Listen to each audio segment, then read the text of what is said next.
சட்டமன்ற தேர்தலை நோக்கிய தனது அரசியல் பயணத்தில் நடிகர் விஜய் தீவிரமாக ஈடுபட்டுள்ள நிலையில் அவரது கட்சி நடத்திய ரகசிய கணக்கெடுப்பு சர்வே குறித்த தகவல்கள் கசிந்துள்ளன.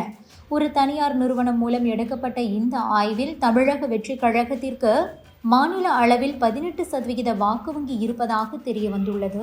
இதனால் இங்குதான் பெரிய ட்விஸ்ட் ஏற்பட்டிருக்கிறது. இது ஒரு புதிய கட்சிக்கு மிகப்பெரிய பலமாக பார்க்கப்பட்டாலும் இந்த வாக்குகள் இடங்களாக மாறுவதில், அதாவது சீட் கன்வர்ஷனாக மாறுவதில் சிக்கல் இருப்பதாக இந்த ஆய்வறிக்கை எச்சரித்துள்ளது.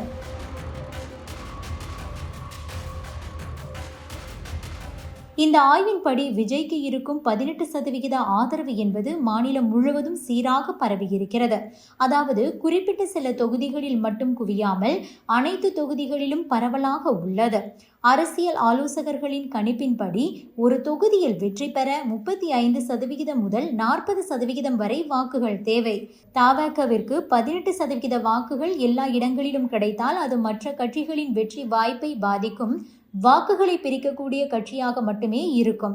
இதனால் மொத்தமாக 18% வாக்குகளை பெற்றாலும் சட்டமன்றத்தில் 1 அல்லது 2 இடங்களை மட்டுமே தவேகவால் வெல்ல முடியும் என்று அந்த சர்வே சுட்டிக்காட்டுகிறது.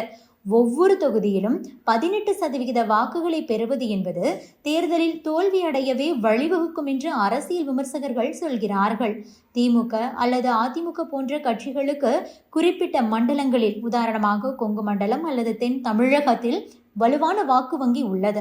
ஆனால் விஜயின் வாக்கு வங்கி ஒரு குறிப்பிட்ட பகுதிக்குள் அடங்காமல் இருப்பதால் அது வெற்றியாக மாறுவதில் கணித ரீதியான சவால்கள் இருக்கின்றன.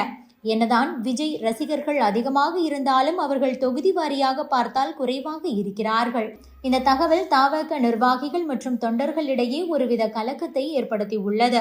18% ஆதரவை வைத்துக்கொண்டு எப்படி அதிக இடங்களை வெல்வது என்பது குறித்து அரசியல் ஆலோசகர்கள் விஜய்க்கு பல ஆலோசனைகளையும் வழங்கியுள்ளனராம். அதாவது முதலில் கூட்டணி அவசியம்.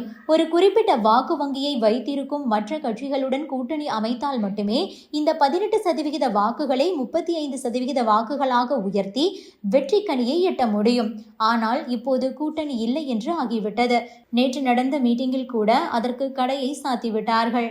கவனம் செலுத்தக்கூடிய தொகுதிகள் என்று பார்த்தால் 234 தொகுதிகளிலும் முழு கவனம் செலுத்தாமல் வெற்றி வாய்ப்பு அதிகமுள்ள 40லிருந்து ஒரு 50 தொகுதிகளை மட்டும் தேர்ந்தெடுத்து அங்கு மட்டும் அதீத கவனம் செலுத்த வேண்டும். அடுத்த மாதம் தொடங்க உள்ள தேர்தல் பிரச்சாரங்களின் போது தனது பரவலான ரசிகர் மன்ற பலத்தை ஒருமுகப்படுத்த அரசியல் சக்தியாக விஜய் எப்படி மாறப்போகிறார் என்பதே அவரது அரசியல் எதிர்காலத்தை தீர்மானிக்கும் என சொல்கிறார்கள். Subscribe to One India and never miss an update.